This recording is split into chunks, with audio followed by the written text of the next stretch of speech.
Okay, I guess we're going to start with the question of why I'm writing an autobiography, or the third book.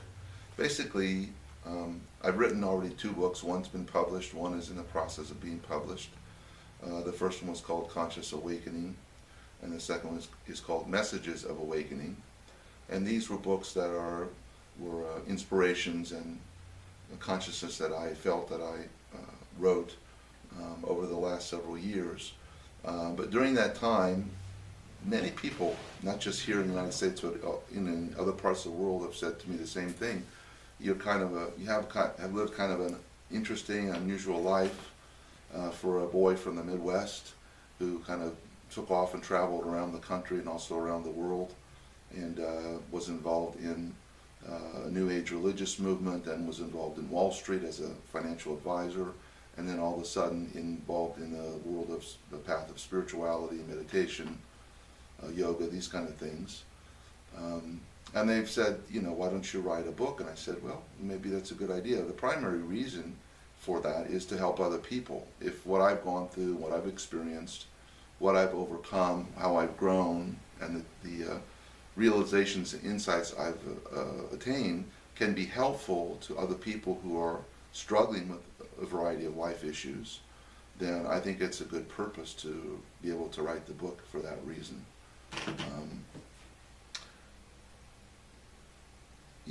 The other thing too is, on this path, in terms of myself, in terms of other people that I've seen, there are a lot of people that struggle with depression, and it seems to be part of the path. And obviously there are a lot of people that have depression that may not be associated with a spiritual path, but definitely people that I've talked to, almost without exception, in my travels and my students and things like that, all have shared with me the idea that they have at one time or another, or even multiple times, suffered from a very difficult depression.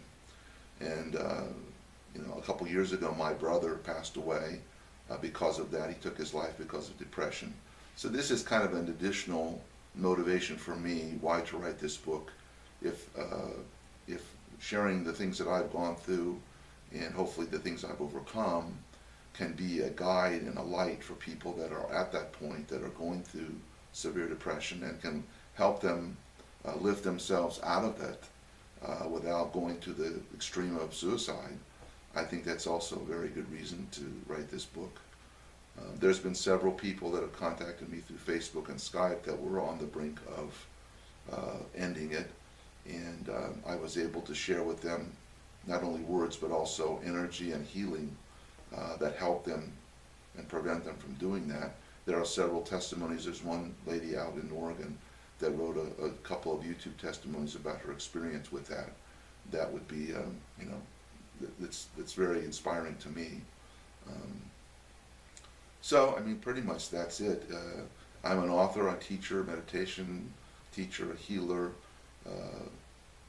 I give spiritual advice and guidance. And so this is a natural thing for me to do, is to write another book. Whether this will be the last book or not, I don't know. It might be the last book. There might be more. We'll just have to see. They really kind of write me instead of me writing them. It's definitely a collaboration between my rational mind and my heart and my soul. It's not just my rational mind that's doing it.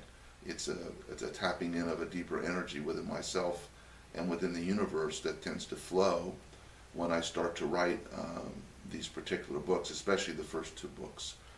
Conscious Awakening I wrote in 8 hours. It was just basically a stream of consciousness that came through me. Messages of Awakening took a lot longer, but again, these are like little snippets of consciousness coming through me that I recognized and then I wrote down, and I collected in a few areas on a blog and also on Facebook. And now I've collected so many of them that there's enough of them to actually put in a book. And that book is written in the tradition of like Everyday Osho, where it's a book where you can just pick it up and go to one page, and it may provide you inspiration or guidance about certain issues that you're dealing with today. So it's not necessarily a book that's going to be read from cover to cover. Now, obviously, the autobiography might be different than that.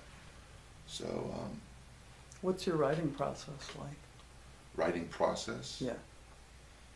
Like, where do you go when you do your writing? And I don't go anywhere. It happens to me any place. As a matter of fact, when I was in doing Conscious Awakening, I was in a an insurance symposium over in New Jersey for a few days, and one night at 3 in the morning, I woke up and I had to write, and I went into the bathroom with my tape recorder and spoke into the recorder at 3 o'clock in the morning to keep away from the other guy I was sharing the room with, so I wouldn't wake him up. So these writings, I don't like set up a time, okay, I'm going to write now. It just comes to me, and then I recognize, oh, this is something I need to add to this. And either I go onto Facebook or I go onto a Word document and I write it down. But mostly I've been doing it on Facebook. In the last year and a half or so, it's been on Facebook.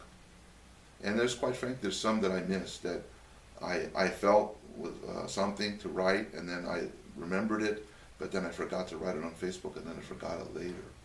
So there's probably at least 50 or 60 of that, like that I wish I would have taken the time. At the time, I made little mental notes. Okay, this word may trigger me remembering this, but it doesn't always come back to me like that. So that's pretty much the reason. Hopefully it'll be a success, and I'll make some money too. I need to survive, and I need to, fund the practice of Reiki Gong all over the world. This is my main purpose in the rest of my life, is to build this academy in 3 places at least. So I am interested in raising money. I don't know whether the book will contribute to that or not. We'll just have to wait and see. who do you think would be interested in reading the autobiography? Oh, I think anyone that's on a spiritual path, anyone that's struggling with different life issues, anyone that's a deep thinker, anyone that's interested in meditation, yoga, Qigong, Reiki, different types of energy healing. There's a huge audience for this. And I think the world is going through a major awakening that has never happened before in history, where there's lots of people going through this process of awakening their deeper self, their soul essence, or whatever you want to call it, Buddha nature, Christ consciousness.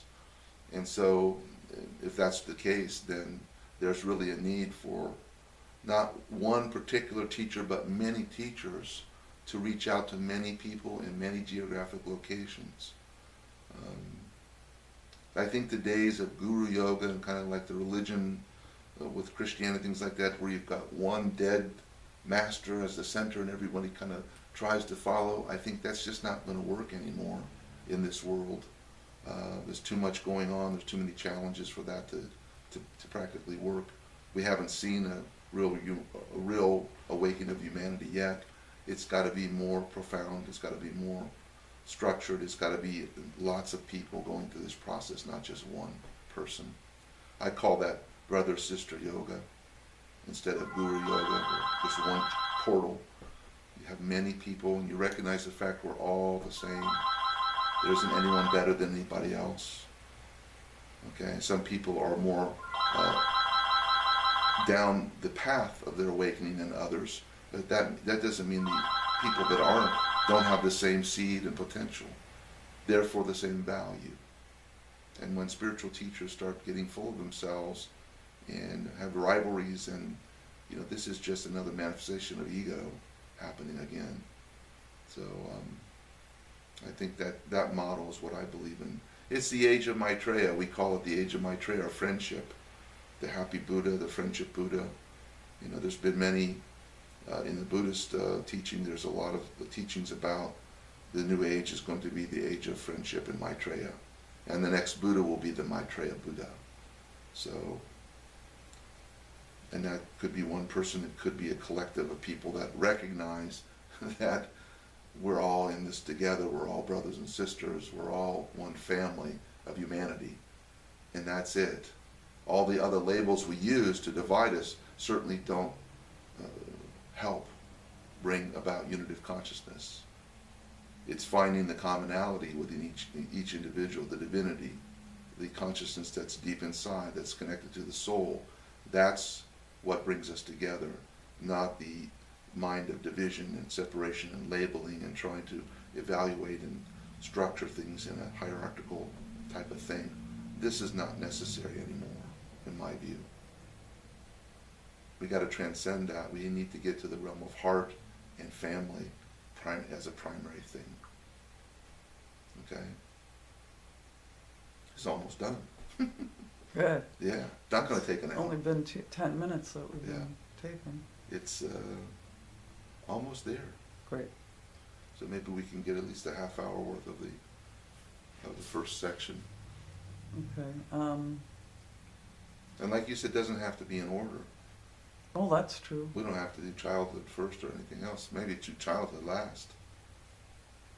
So I need to jog my memory a little bit about what happened back then, you know. Well, we can always add to it also. Yeah, It's that's right. Nothing that we put down now is finished That's right. necessarily. So, is there anything else you want to talk about while we're waiting for that to finish? That you want to talk about how you think Reiki Gong is going to impact the world? Well, in the same light of bringing people together, Reiki Gong is a synthesis of a couple of different ancient traditions. Qigong from China and Korea, and also Reiki from Tibet. I've also added in some Tibetan Buddhist practices as well as Bon Buddhism, which is the ancient Buddhist practice from Tibet. We need to, each individual needs to be able to tap into their divine essence as a reality in their life, not a conceptual thing, and practice the love and the compassion that comes from that. This is how the world can be changed, one person at a time. The peace, the bliss, the love, and the compassion. It has to start within each individual's realization of who they are. And so Reiki Gong is a medium for that to happen. Reiki means higher consciousness energy, and Gong means practice. So higher conscious energy practice. It's not exclusively the realm of Reiki. I mean, you can practice yoga, you can practice Qigong, other forms of meditation with similar results. But I found that by combining these things together into one, the process is accelerated and people develop more quickly their sense of energy, their sense of their deeper self, their central essence, their Buddha nature. They can go more quickly. So other than that, it's pretty much the same as any other type of spiritual practice, whether you're praying, meditating, doing yoga, doing service, whatever, healing. All these various things are methods or ways to which we go deeper within ourselves. But I think that people are looking for better health, mental and emotional stability, and spiritual growth. And those are the things that Reiki Gong, for someone that does a regular practice of it, it's just not something you can do once and okay, it's something that really takes some diligent effort to integrate into your life. And like myself, it's not just I practice this particular meditative exercise once a day and that's it. I put Reiki into everything I do, whether it be my shower, my food, even making love. I mean, I want to live in higher consciousness energy 24/7, all the time. I don't want it to be, okay, I'll do it, and now I'm back to my other world. There isn't two worlds, There's an asleep world and an awake world, but it's all one world. There's people that are spiritually asleep, that live primarily in the surface, in their ego mind, and have no clue about their inner self. And there are people that are awakening to that on the process and are already awakened and are going deeper. Okay? So it should be 24/7. You should live in a meditative state constantly. It's not just like a little, medicine that you take when you get stressed out. Okay, I need to meditate because I'm stressed out. And you meditate and you feel better, then you jump right back into the mindset that got you the stress to begin with. So you go back and forth, back and forth. Eckhart Tolle talked about this in The Power of Now. The power of now, the power of presence, realizing presence. At first it's like you get a little taste of it and then you're dragged back into the egoic consciousness. It takes time to make that shift. But you have to realize that I don't want to say the word goal, but the ultimate result of this practice is to make that permanent shift.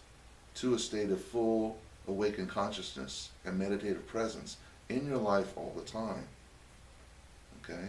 And it's not just a matter of your effort. Your effort's a part of it, but there's also the universe and life circumstances that come to you that also elicit these things that come out of your consciousness that need to be made aware of and released.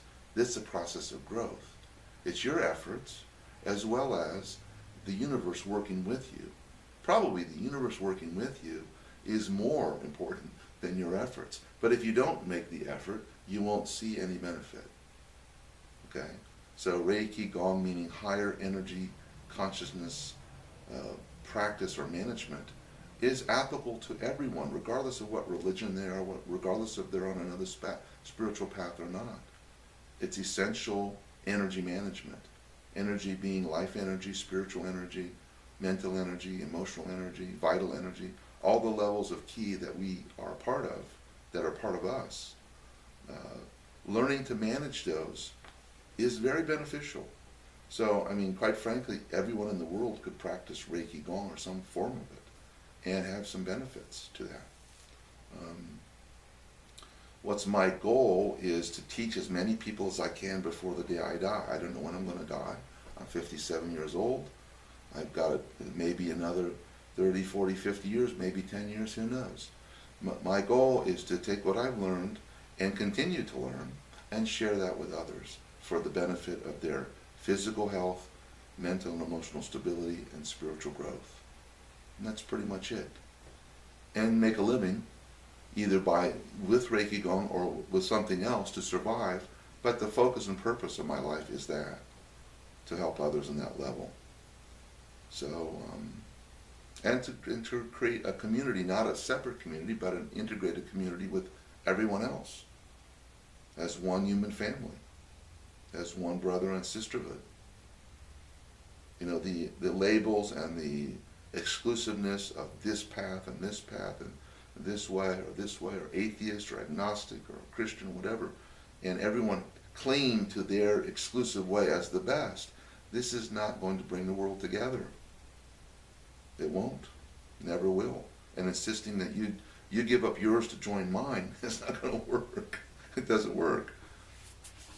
You know? So I don't see Reiki Gong as a religion or a one path. It's just a simple meditative practice that can be very helpful and can help empower the other things you're doing in life, your creativity, your sensitivity, even your religion, your fervor in your religion, whatever, because it's soul empowerment. You know, that's the essence. It's tapping into that deep energy that's connected to the Tao or the source or, you know, the Buddha or whatever you want to call it. It really doesn't matter. You know, I read something today. My wife posted something on our community page today. It said, "You're the lamp and God's the electricity. You're the faucet and God is the water." You know, so you want to be the best lamp you can be so that the electricity flows as strongly as it can. You want it to be the best faucet so the water flows. You know, so the universe is assisting us in the movement of going from ego consciousness or separate consciousness and analytical consciousness to unitive consciousness and the realization of our own divinity and our own master within ourselves, our own guru.